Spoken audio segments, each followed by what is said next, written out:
Baik, kita mulakan tadarus dan tadabbur surah Al-Furqan, siri yang ketiga. Bismillahirrahmanirrahim. Assalamualaikum warahmatullahi taala wabarakatuh. Alhamdulillah, nahmaduhu wa nasta'inuhu wa nastahdihi wa nastaghfiruh. Wa na'udzu billahi min syururi anfusina wa min sayyiati a'malina. Man yahdihillahu fala mudilla lahu wa man yudlil fala hadiyalah. Asyhadu an la ilaha illallah wahdahu la syarikalah wa asyhadu anna sayyidana Muhammadan abduhu wa rasuluh. Allahumma salli wa sallim wa barik ala sayyidil mursalin imamil muttaqin wa ala alihi wa ashabihi ajma'in wa tabi'in wa tabi'it tabi'in wa man istanna bisunnatihi ila yaumiddin, amma ba'd.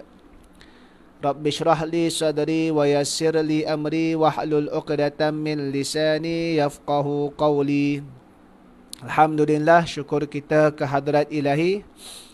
Dengan izin dan limpahan kurniaan darinya, kita masih lagi diberikan bimbingan oleh Allah Subhanahu wa ta'ala pada hari ini, hari yang ketiga bagi siri yang ketiga, tadarus dan tadabbur surah Al-Furqan, bersempena dengan kita berada di dalam tempoh PKP, Perintah Kawalan Pergerakan, dan bermula 1 April pada hari ini adalah fasa yang kedua.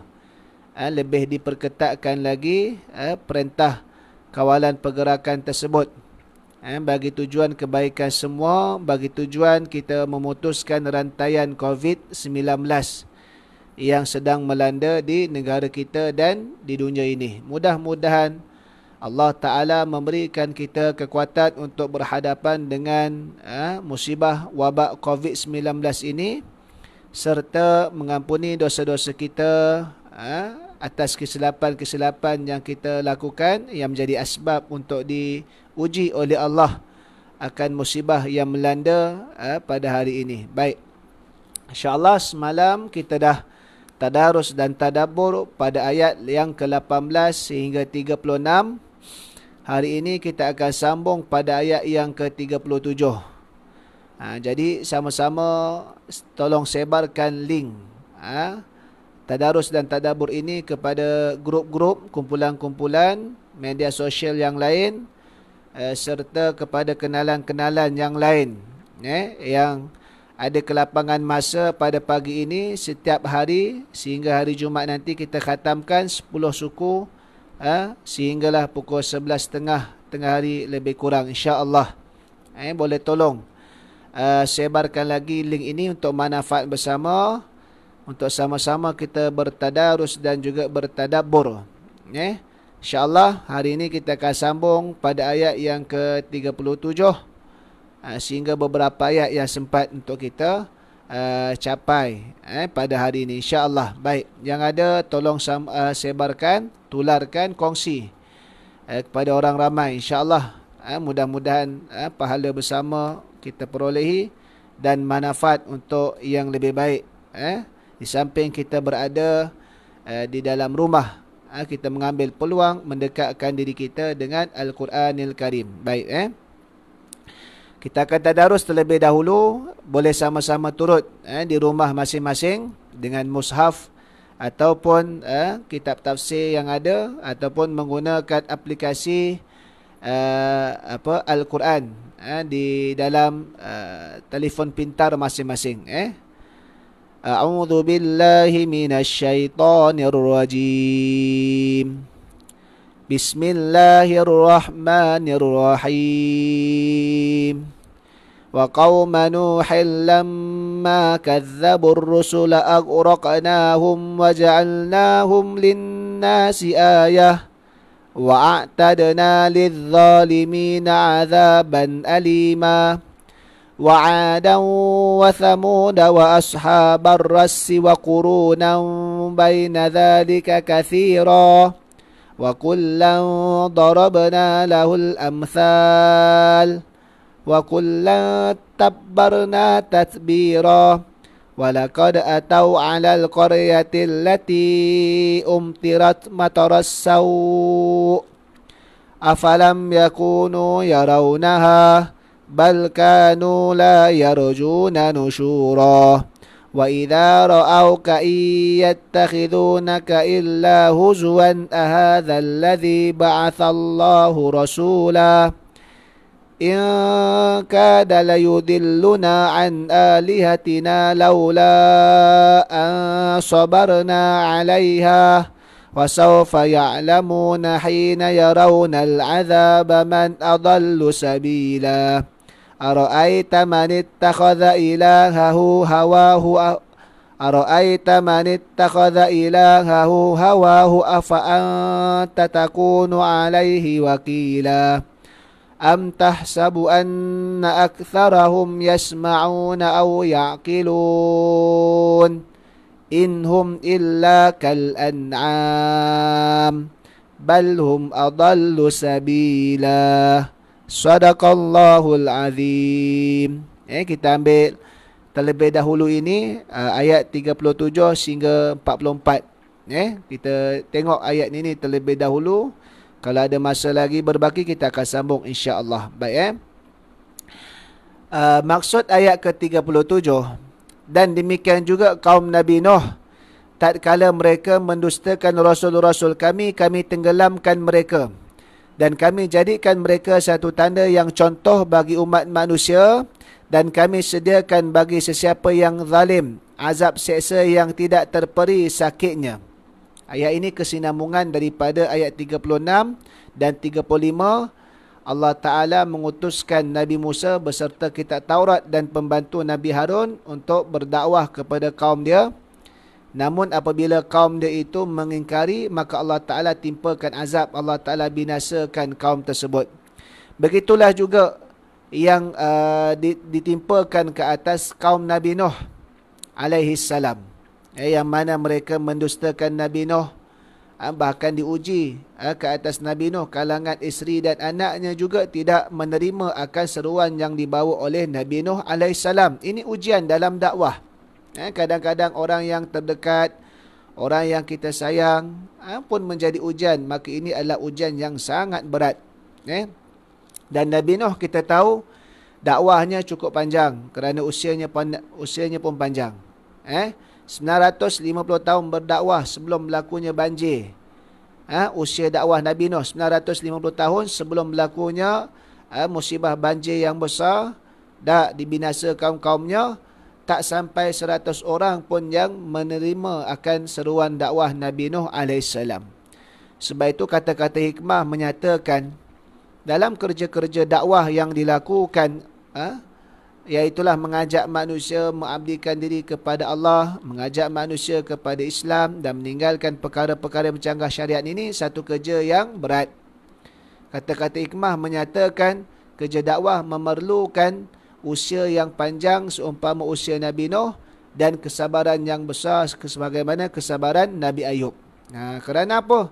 Kerana tugas dakwah ni bukan tempoh yang pendek, bukan tempoh yang seketika, tapi sepanjang kita hidup kita mesti melaksanakan tugasan dakwah.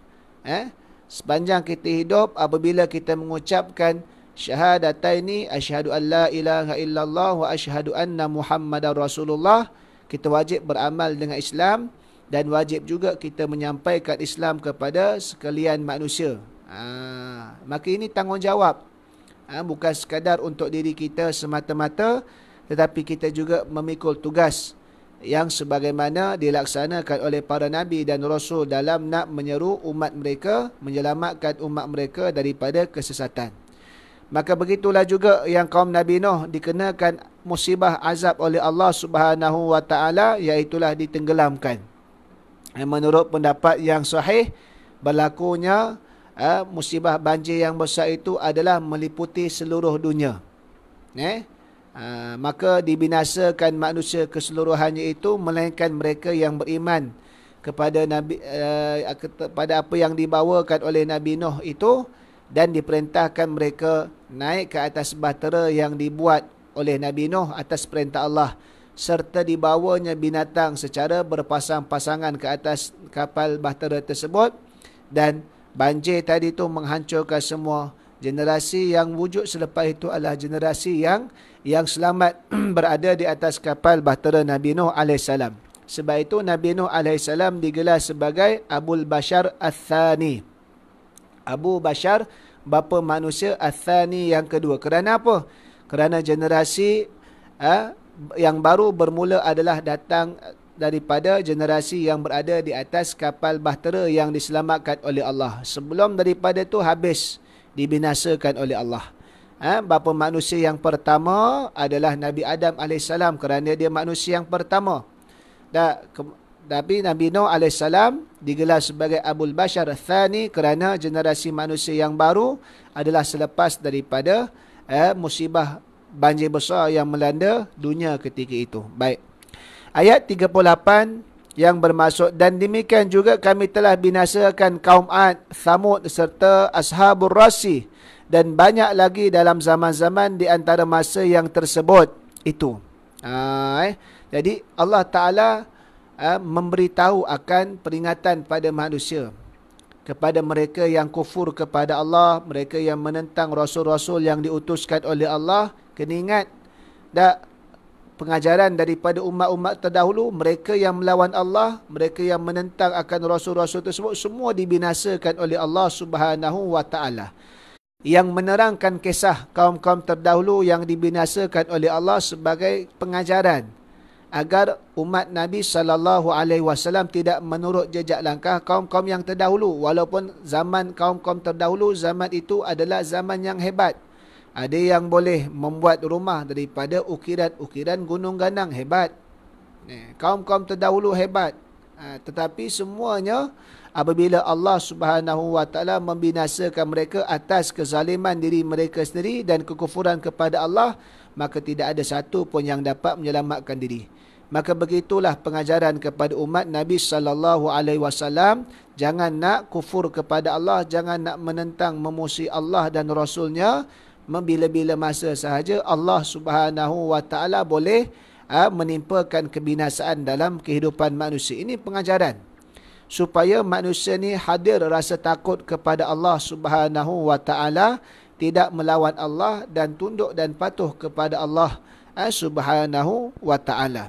Baik, ayat yang ke-39. Dan masing-masing telah kami berikan kepadanya contoh tauladan yang mendatangkan iktibar, dan masing-masing telah kami hancurkan sehancur-hancurnya. Sebab itu Al-Quran Al-Karim menjadi panduan, teladan. Supaya apa? Supaya manusia ni tidak melampaui batas dalam kehidupan. Supaya manusia kenal akan tujuan kehidupan mereka ini. Iaitulah mengabdikan diri kepada Allah Subhanahu wa Ta'ala dan menjauhi perkara-perkara taghut. Apa sahaja yang bercanggah dengan syarak, maka itu dinamakan taghut. Syekh Dr. Yusuf Al-Qaradawi sebut, dalam kehidupan kita ni, kita perlu menjawab dengan tindakan kita serta berlandaskan kefahaman yang sahih. Siapa yang boleh jawab dengan tindakan dan kefahaman yang sahih tiga soalan ini, insya-Allah dia selamat dunia dan di akhirat. Yang pertama soalan dia, kenapa kita diciptakan? Ini soalan dia, kenapa kita diciptakan? Apa tujuan kita diciptakan di atas muka bumi ini? Yang keduanya, apa tujuan kita diletakkan di atas muka bumi? Tadi apa tujuan diciptakan? Selepas diciptakan, apa tujuan dalam menempatkan manusia di atas muka bumi ini? Untuk apa? Dan yang ketiganya adalah selepas mati ke mana kita? Ke mana kita selepas kematian? Adakah mati itu sebagai penamat cerita, ataupun kematian itu hanyalah sebagai satu proses pemindahan alam ke satu alam? Ke mana kita akan pergi? Apa bekalan yang kita akan bawa? Jadi Syekh Dr. Qaradawi sebut di dalam kitabnya itu tiga soalan di dalam kitab yang berjudul Al-Imanu wal Hayatu, iman dan kehidupan. Jadi manusia yang memiliki kefahaman yang sahih, berlandaskan panduan daripada Al-Quran dan Sunnah, dan tindakannya itu menepati kehendak Quran dan Sunnah, dia akan menjawab tiga soalan ini dengan selamat dan akan mendatangkan keselamatan serta kesejahteraan di dunia dan di akhirat. Allah Ta'ala bagi iktibar dah. Bukan Allah Ta'ala tak bagi iktibar, diceritakan menerusi lisan Nabi SAW serta menerusi wahyu yang disampaikan oleh Jibril kepada junjungan mulia Nabi SAW. Nak kata apa, dah ada teladan yang mesti kita mengikuti dia. Mana kalangan teladan orang-orang yang soleh, kita turut orang yang soleh. Mana teladan daripada kalangan mereka yang mendustakan Allah sehingga dibinasakan Allah, kita jadikan sempadan supaya kita tidak terikut dan kita tidak melampaui batas. Maka banyakkan baca Al-Quranul Karim. Dalam nak mendapat keinsafan, dalam nak bermuhasabah, dalam nak memperbetulkan balik laluan tujuan kehidupan kita ini, tak dapat tidak kita mesti merujuk kepada Al-Quran dan juga sunnah Nabi sallallahu alaihi wasallam. Makna katanya, siapa yang melakukan tindakan-tindakan atau perbuatan sebagaimana umat-umat yang telah dibinasakan oleh Allah terdahulu, maka mereka juga akan termasuk kalangan orang yang dibinasakan oleh Allah Subhanahu wa taala. Sebab itu bila kita baca Quran adalah untuk keinsafan dan pengajaran diri kita. Jangan tengok orang terlebih dahulu, tengok diri kita terlebih dahulu, dan untuk umum dia selepas daripada tu, tapi diri kita terlebih dahulu. Contoh kita membaca surah Al-Masad, iaitulah surah yang mana Allah Ta'ala membinasakan dan mencelakakan Abu Lahab. Tabbat yada abi lahabi wa tab, sampai habis. Bila kita baca tersebut, kita pun tengok terjemahan dia. Maka celakalah kedua tangan Abu Lahab dan celakalah Abu Lahab. Kita pun kata dalam hati, padan muka Abu Lahab. Siapa suruh menentang Nabi? Jangan tengok ke Abu Lahab saja. Kisah Abu Lahab yang dirakamkan dalam Al-Quran sebagai pengajaran kepada kita. Maksud katanya apa? Bila kita baca surah tersebut, maka celaka Abu Lahab, kita pun Allahu Rabbi. Dah harap-harap tak adalah sifat Abu Lahab dalam diri aku ni, sehingga dicelakakan oleh Allah. Apa sifat Abu Lahab? Menentang Nabi SAW dan kurang hajar dengan Nabi, kerana dia membaling batu kepada Nabi bila Nabi SAW mengajak kepada kaum kerabat untuk menerima Islam, mentauhidkan Allah. Kalau ada siapa yang sifat yang demikian, menentang Nabi, kurang ajar dengan Nabi, maka dia samalah dengan Abu Lahab. Maka kita insaf supaya kita cek muhasabah diri kita, ada tak sifat kita, sikap kita, tindakan kita yang sama seumpama tindakan Abu Lahab. Kalau ada, na'udzubillahi min zalik, cepat-cepat bertaubat. Kalau tiada, alhamdulillah, terus kita pertingkatkan amalan. Itu bila baca Quran. Kadang-kadang bila baca Quran ni nak tuju ke orang je, tanpa kita melihat dan muhasabah diri kita terlebih dahulu. Itu juga masalah.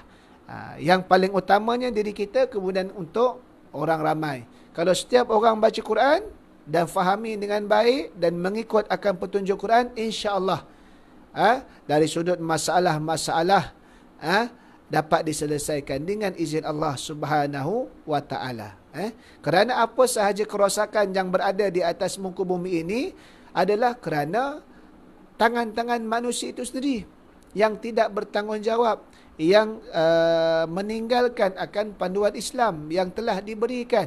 Sebab itu Allah Ta'ala peringatkan, zaharal fasadu fil barri wal bahri bima kasabas aydin nas liyudhiqahum ba'dalladhi amilu la'allahum yarji'un.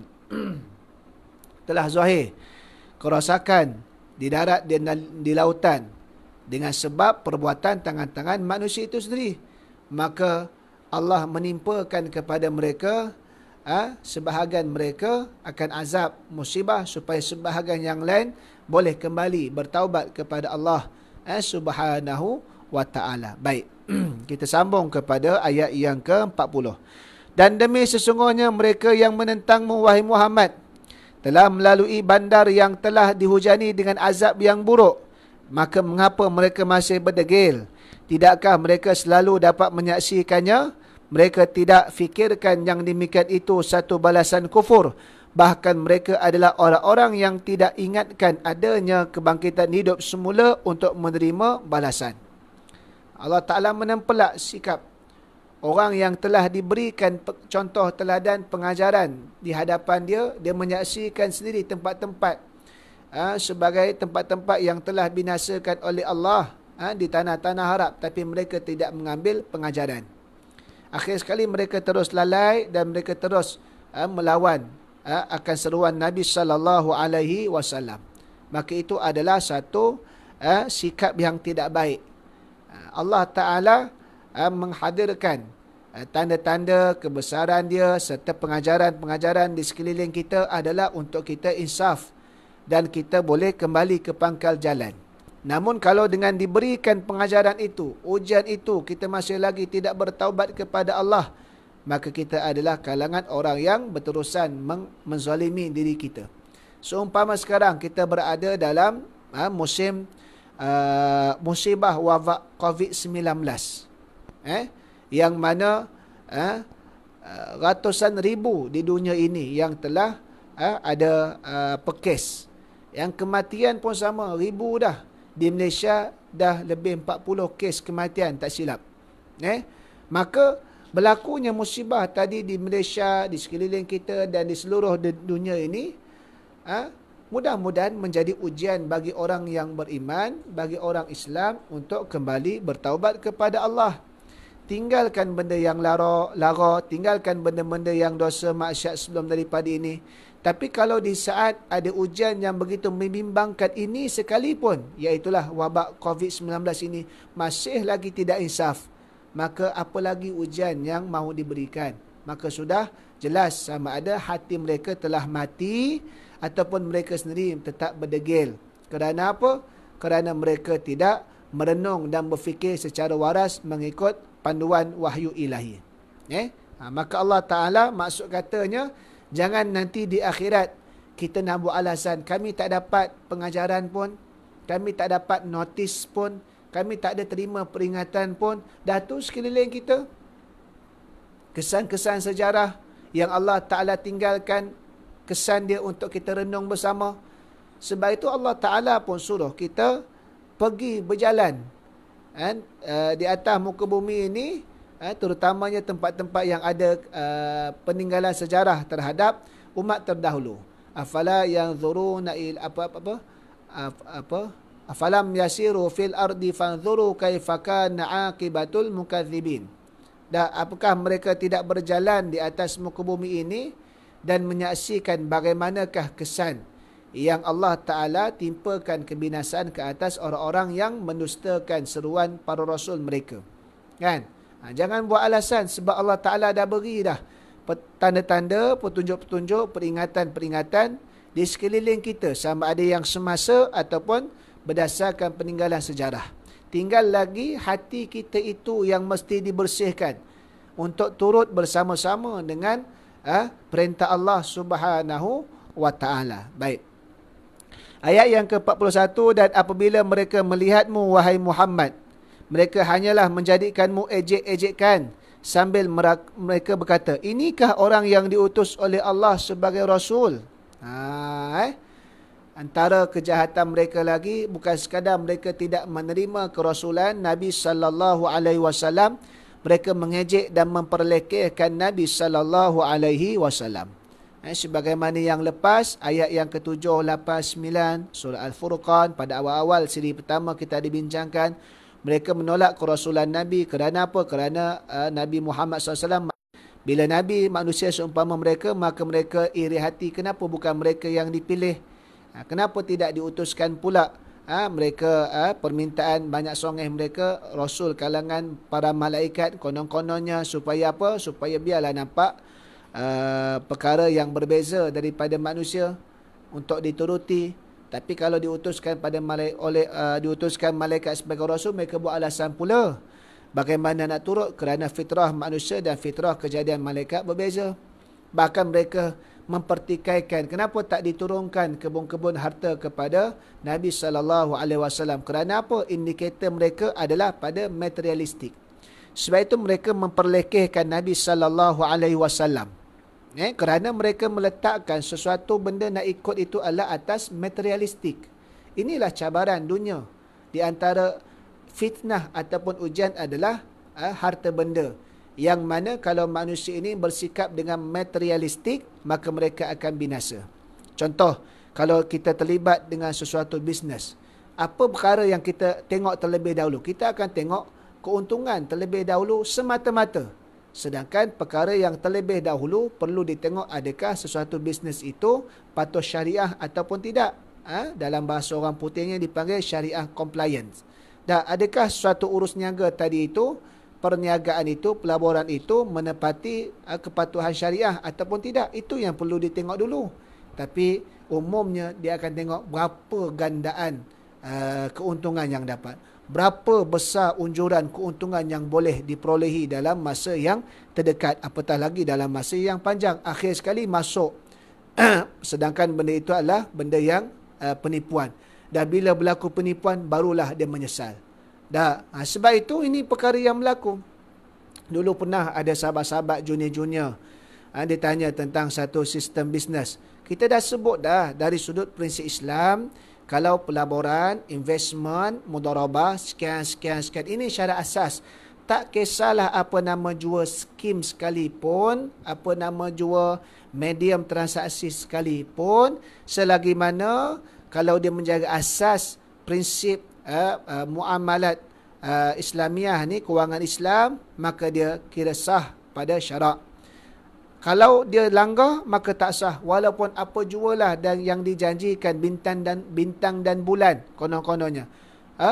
Pusingan pertama dia bagi, pusingan kedua dia bagi, pusingan ketiga dia bagi. Akhir sekali orang semakin galik terhadap keuntungan dan terus melabur, dan pusingan keempat lesap tak tahu dah ke mana.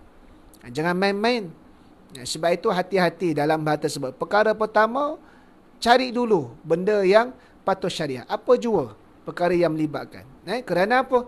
Kerana kita jangan meletakkan diri kita suatu ukuran untuk kita ikut, untuk kita sertai atas dasar materialistik semata-mata.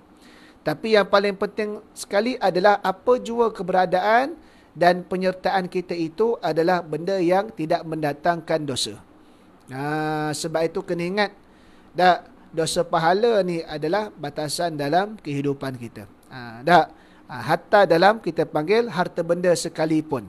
Tengok bagaimana mereka mengejek-ngejek kerana mereka nak melihat orang-orang di Mekah, khususnya kabilah-kabilah pembesar Arab ni, mereka payah nak terima kerana mereka nak melihat akan kepentingan duniawi yang pada sifat dan ukurannya adalah materialistik. Nak tahu seorang tadi itu berjaya ke tidak, kadang-kadang materialistik. Dia kena lihat besar mana rumah, kereta dia banyak mana. Tapi tak dilihat bagaimana akhlak dia, bagaimana penghayatan ibadah dia. Maka ini satu juga masalah. Sedangkan Nabi SAW meninggalkan dalam tamadun Islam yang berjaya adalah kalangan para sahabat yang memiliki sifat-sifat mukmin, yang memiliki sifat-sifat Islam yang terbaik, sehingga sampai Islam tu pada kita, alhamdulillah kita terima Islam. Cuba bayangkan kalau kita tidak menerima Islam sekarang, kita bukan beragama Islam, kita mungkin boleh seronok dengan kehidupan dunia, tapi di akhirat bagaimana seksaan yang tidak berkesudahan. Maka itu adalah satu perkara yang mesti kita renungkan. Sebab itu perkara asas pertama sekali adalah Islam. Keberadaan kita yang mana mendatangkan pahala di sisi Allah. Ya. Kita sambung. Jadi pada ayat yang ke-42, sebenarnya ia hampir-hampir dapat menyesatkan kami dari Tuhan-Tuhan kami. Ini sembahan-sembahan kami. Orang-orang musyrikin itu kan ada banyak sembahan patung berhala. Jika tidaklah kerana kami tetap teguh menyembahnya.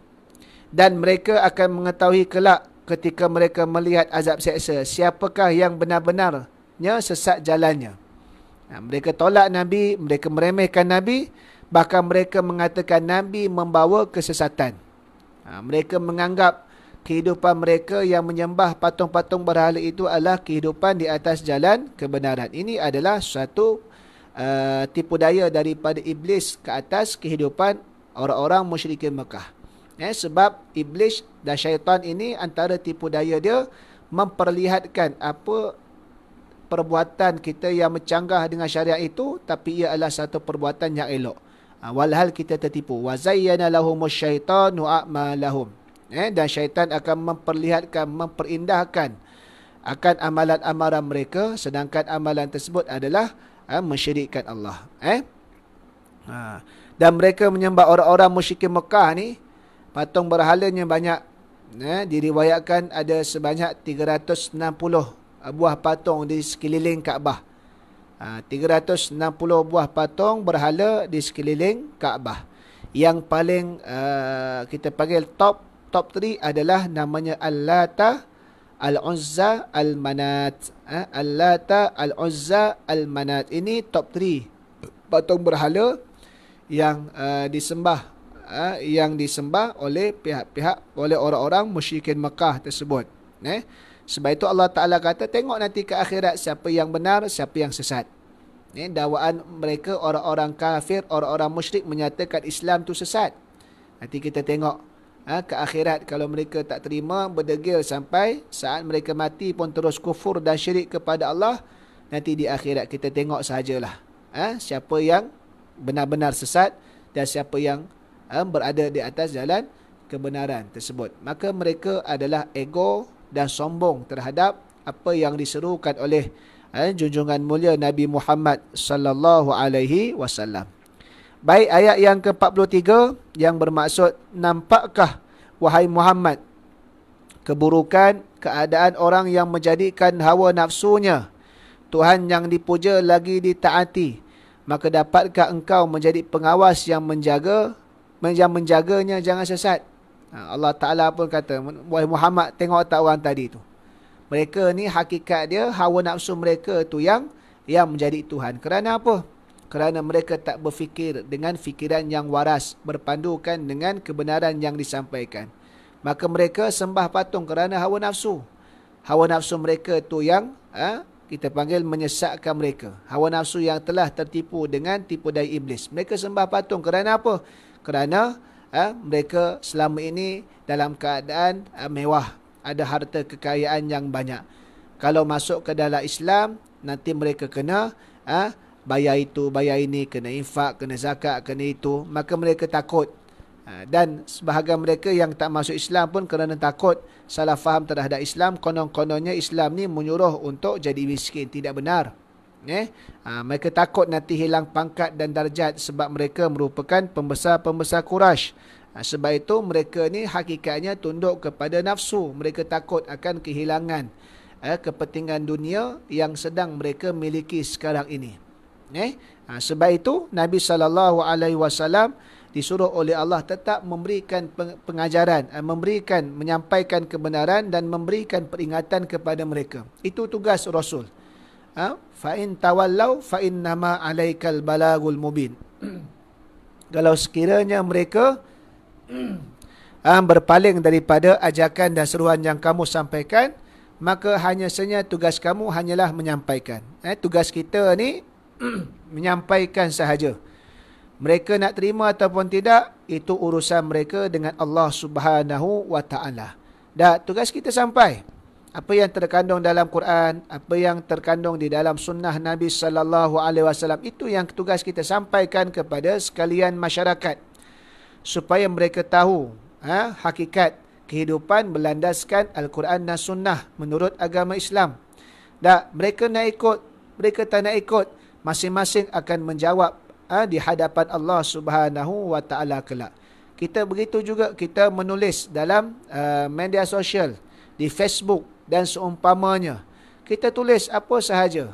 Yang tulis kebaikan mendapat ganjaran pahala, yang tulis akan kejahatan, maka mereka semua akan dipertanggungjawabkan oleh Allah Subhanahu wa taala. Maka tak perlu bersedih sebab masing-masing akan menghadap Tuhan. Sebab itu di antara asas dalam kita nak mengubah kehidupan dunia, maka kita kena mengubah dari sudut minda. Minda yang bagaimana? Minda yang memikirkan tentang kematian dan hari akhirat. Tengok bagaimana Nabi SAW apabila Nabi berhijrah ke Al-Madinah Al-Munawwarah. Ketika itu pasar di Madinah satu-satunya pasar dan ianya dimonopoli dan dikuasai oleh orang-orang Yahudi. Maka banyak berlaku penipuan-penipuan, terutamanya dalam timbangan. Jualan barangan yang dijual. Maka Nabi SAW pun menegur kalangan peniaga-peniaga, khususnya kalangan orang Islam yang kalau terlibat sama dalam sistem penipuan yang dah sekian lama berlaku di Al-Madinah Al-Munawwarah yang dikuasai monopoli oleh Yahudi Bani Qainuqa. Nabi pun membaca surah Al-Mutaffifin. Surah Al-Mutaffifin. Pada ayat pertama sampai ayat yang ke-6. Wailul lil mutaffifin alladzina idza iktalu 'alan nasi yastawfun wa idza kaluhum aw wazanuhum yukhsirun ala yadhunnu ulaika annahum mab'utsun liyaumin 'adzim yauma yaqumun nasu lirabbil alamin. Celakalah bagi orang mutaffifin. Siapa golongan mutaffifin? Mereka yang menipu dalam timbangan. Kalau mereka timbang untuk orang, mereka kurangkan. Kalau mereka timbang untuk diri sendiri, mereka sempurnakan, cukupkan timbangan. Mereka tak yakin ke mereka akan dibangkitkan selepas kematian. Maksudnya apa? Dunia boleh menipu. Ada helah, ada kabel. Tapi nanti bila dibangkitkan dekat akhirat, adakah mereka boleh selamat? Yang mana hari yang mereka dibangkitkan itu adalah yauma yaqumun nasu liyaumin azim, hari yang sangat dahsyat. Yauma yaqumun nasu lirabbil alamin, iaitulah hari yang mana manusia itu akan semua menghadap Tuhan. Nak katanya Nabi boleh sahaja menegur dari sudut perniagaan kerana Nabi SAW terlibat dalam bisnes sejak usia masih lagi remaja. 12 tahun Nabi telah mengikut bapa saudaranya Abu Talib pergi ke Syam untuk urus niaga. 9 tahun dah ikut, tapi patah balik kerana dinasihati untuk keselamatan Nabi. 12 tahun Nabi dah ikut. Bayangkan 12 tahun. 25 tahun dah bekerja dengan saudagar yang hebat, Sayyidatina Khadijah bintu Khuwailid. Kemudian menjadi share partner, bukan lagi pekerja, kepada Sayyidatina Khadijah. Makna kata, kalau Nabi nak ubah sistem perniagaan pasar di Madinah, Nabi boleh cerita dari sudut teknikal. Tetapi yang lebih penting adalah mengubah dasar pemikiran tadi itu. Nabi bacakan, kalau kamu nak nipu, kamu boleh selamat di dunia, tapi akhirat selamat ke tidak? Akhirat yauma yaqumun nas li rabbil alamin. Setiap orang akan menghadap Allah Subhanahu wa taala, tak terlepas walaupun seorang pun. Dah. Jadi nak katanya perkara asas utama sekali adalah dasar pemikiran yang kita pandang ke akhirat. Bukan sekadar dunia sahaja, tapi pandang ke akhirat. Nanti bila hasil daripada yang haram, kita buat makan. Bila buat makan pula, kullu lahmin nabata min suhtin fannaru awlabis. Setiap daging yang tumbuh daripada sumber yang haram, maka nerakalah terlebih layak baginya. Dan begitulah lagi banyak kesan-kesan daripada kalau kita memperoleh harta secara haram. Tapi nak ubah supaya tak nak terlibat perkara haram ni, kena ubah minda, mentaliti, kefahaman manusia itu terlebih dahulu. Maka secara automatik tindakan dia juga akan berubah kerana mereka memikirkan untuk keselamatan di akhirat kelak. Tidak hanya sekadar memikirkan perkara duniawi semata-mata. Baik. Seterusnya ayat ke-44 yang kita baca tadi, maksudnya atau adakah engkau menyangka bahawa kebanyakan mereka mendengar atau memahami apa yang kau sampaikan kepada mereka? Mereka hanyalah seperti binatang ternak, bahkan bawaan mereka lebih sesat lagi.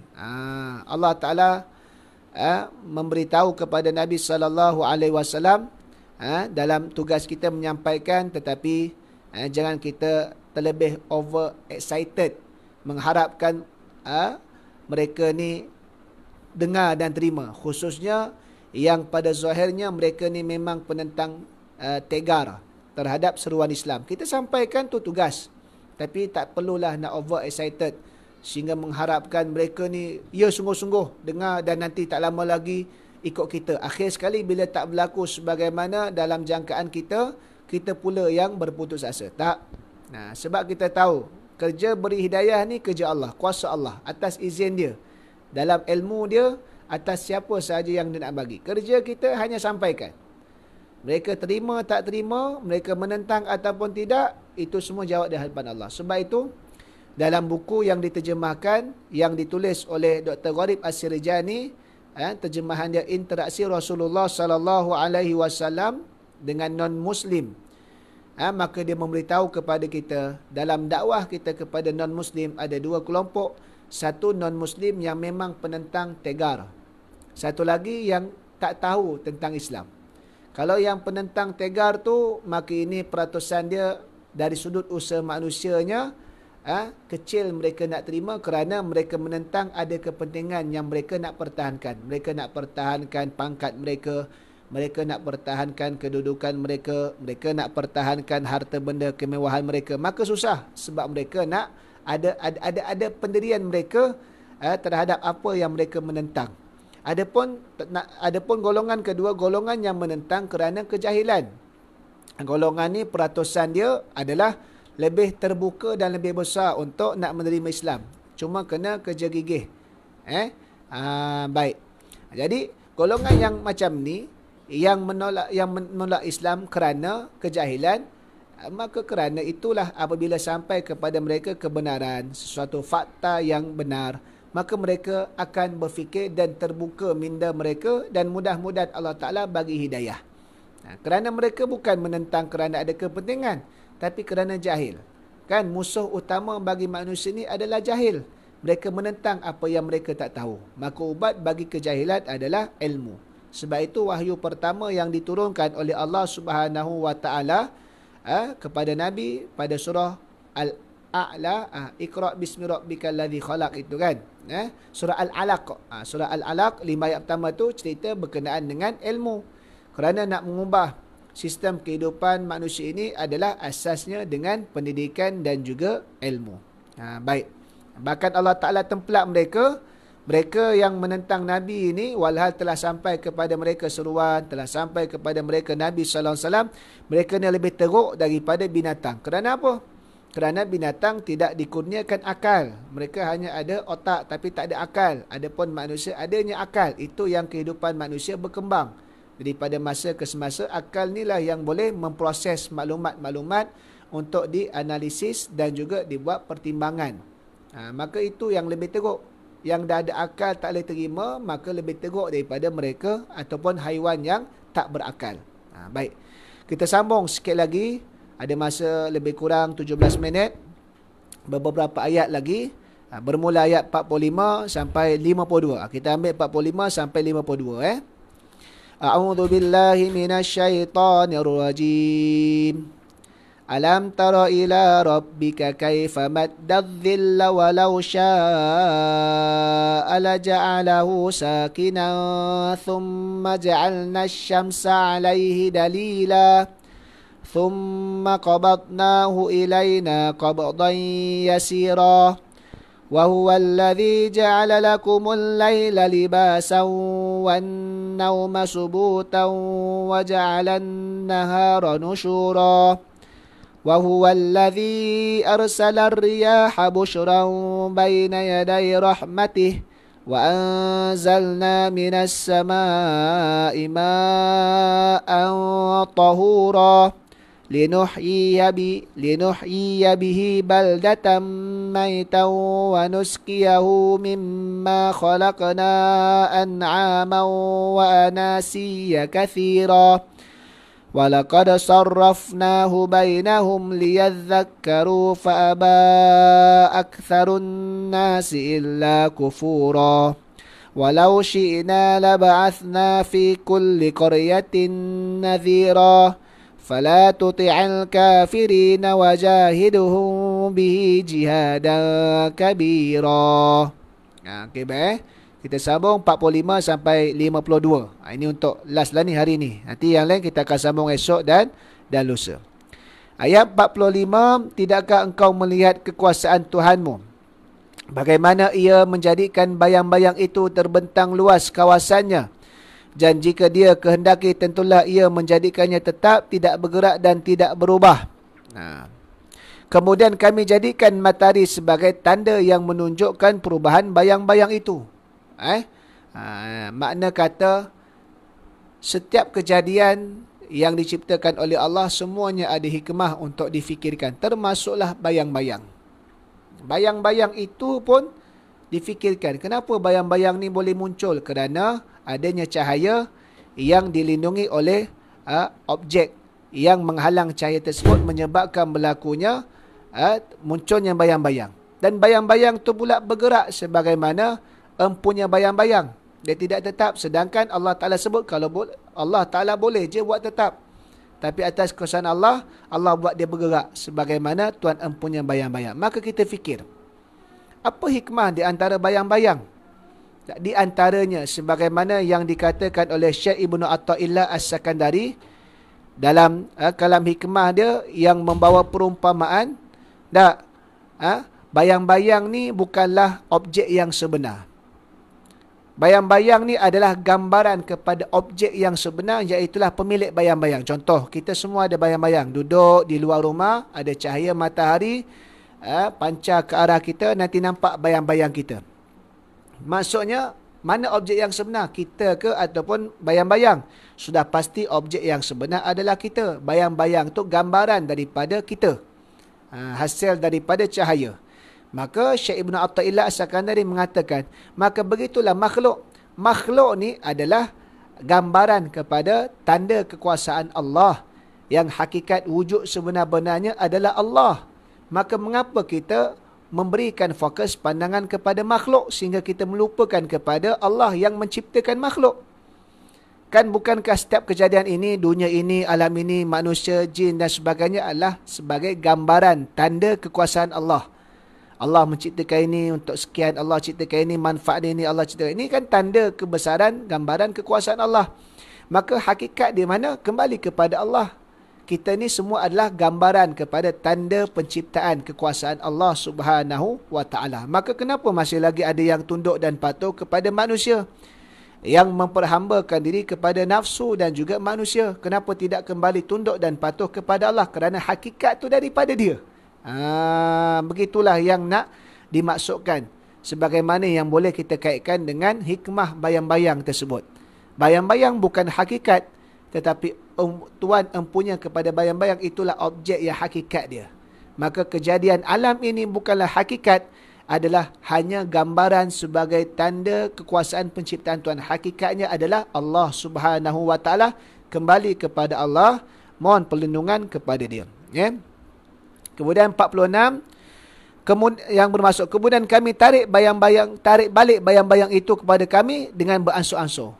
Nak katanya, bayang-bayang tadi bila ada cahaya dia boleh muncul, bila tak ada cahaya dia boleh hilang. Begitulah makhluk ini. Bila Allah Ta'ala wujudkan, maka ada. Sampai masa bila Allah tiadakan, maka dia akan tiada. Dimatikan dia. Jadi hikmahnya, bayang-bayang ni bukan hakikat, yang pertama. Yang kedua, bayang-bayang ni tak kekal. Maka kita juga makhluk tak ada yang kekal. Maka bila tak ada yang kekal, kita dah tahu tujuan kita selepas kejadian selepas kita diciptakan, maka kita akan mati. Maka apakah sumbangan dan juga bekalan yang kita akan bawa ke akhirat kelak? Ayat ke-47. Dan dialah Tuhan yang menjadikan malam untuk kamu sebagai pakaian dan menjadikan tidur untuk berhenti rehat serta menjadikan siang untuk keluar mencari rezeki. Semua ni waktu-waktu yang diciptakan oleh Allah ada fungsi dan peranan dia. Dan ada hak dia yang mesti kita jaga. Malamnya untuk rehat, tidurnya untuk rehat, paginya untuk bekerja. Jadi ini antara menunjukkan Allah Ta'ala telah menyusun sistem kehidupan untuk manusia, yang mana supaya manusia memerhatikan tanda-tanda kebesaran Allah dan keagungan Allah Subhanahu wa Ta'ala. Tidak ada perkara yang berlaku di atas dunia ini, melainkan semuanya adalah dalam ilmu Allah, berlaku dengan izin Allah, berlaku dengan menunjukkan kekuasaan Allah Subhanahu wa Ta'ala. Apa sahaja, sehingga kan daun yang berguguran daripada pokok yang jatuh ke atas tanah juga tak terlepas daripada tiga perkara tadi. Berlaku dengan izin Allah, dalam ilmu Allah, dan menunjukkan kekuasaan Allah Subhanahu wa Ta'ala. Ayat yang ke-48, ke-47, ke-48, 47 dah baca, 48. Dan dialah Tuhan yang menghantarkan angin sebagai berita gembira sebelum kedatangan rahmatnya, dan kami menurunkan dari langit air yang bersih suci. Ini proses hujan. Allah Ta'ala cerita pula, kan, Biasanya sebelum hujan tadi tu ada tanda-tanda dia. Nampak gelap, ada angin yang meniup sebagai tanda awal hujan nak turun. Maka Allah Ta'ala ceritakan bagaimana Allah Ta'ala datangkan angin sebagai tanda gembira. Mengapa turunnya hujan? Hujan ni asalnya adalah sebagai rahmat kepada sekalian makhluk. Untuk kegunaan air bagi manusia sebagai bekalan. Untuk menghidupkan tumbuh-tumbuhan. Sebagai minuman kepada binatang-binatang. Maka alam ini, dunia ini dalam keadaan yang subur. Dengan air tadi itu adalah permulaan punca kepada kehidupan. Maka bumi yang kering kontang maka akan jadi segar dan menghijau dengan asbab Allah Ta'ala turunkan hujan tadi itu ke atas limpahan bumi yang kering kontang tadi. Binatang-binatang pun mendapat bekalan minuman yang boleh meneruskan kehidupan dan seterusnya membiak. Jadi ini antara kejadian alam. Allah Ta'ala bekalkan akal kepada manusia supaya fikir tentang keagungan dan keesaan Allah. Dan akhir sekali manusia tunduk dan patuh kepada keagungan dan kekuasaan Allah Subhanahu wa Ta'ala tersebut.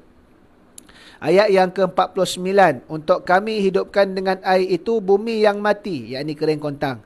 Serta memberi minum air itu kepada sebahagian dari makhluk-makhluk kami. Umpamanya binatang-binatang, haiwan-haiwan. Khasnya binatang ternak yang banyak dan manusia yang ramai. Sebagaimana yang kita sebutkan tadi itulah.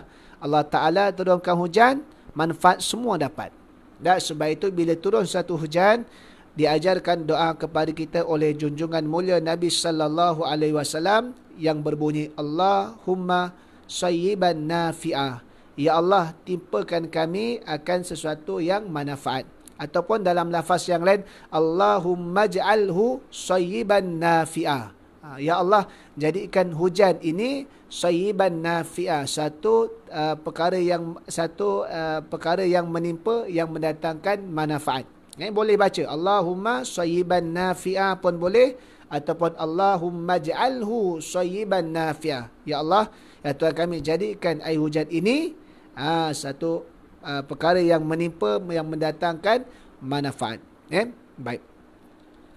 Seterusnya yang ke 50.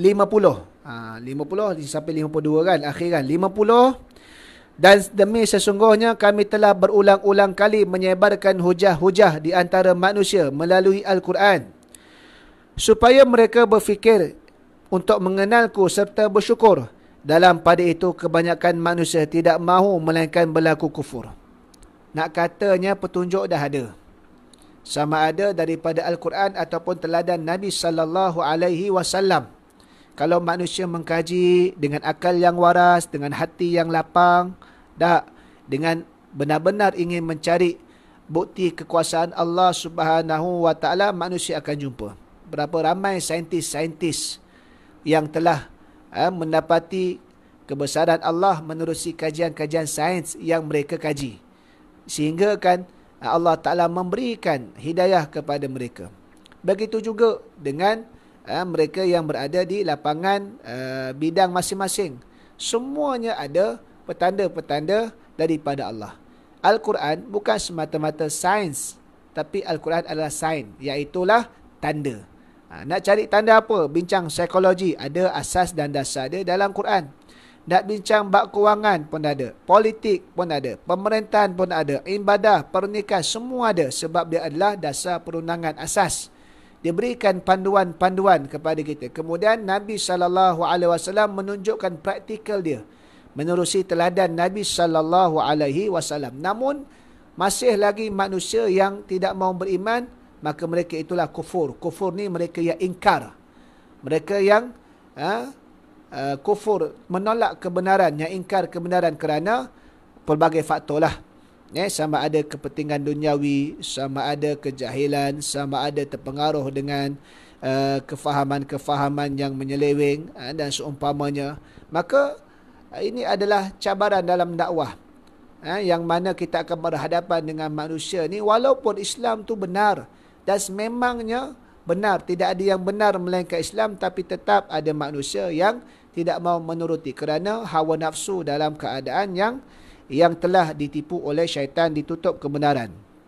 51, tak, 51 maksudnya, dan kalau kami kehendaki tentulah kami utuskan dalam tiap-tiap negeri seorang Rasul sebagai pemberi amaran. Kalau ikut kuasa Allah, boleh Allah Ta'ala bagi setiap daerah satu Rasul. Tapi Allah Ta'ala cukup menjadikan peringatan satu umat satu Rasul. Kerana apa?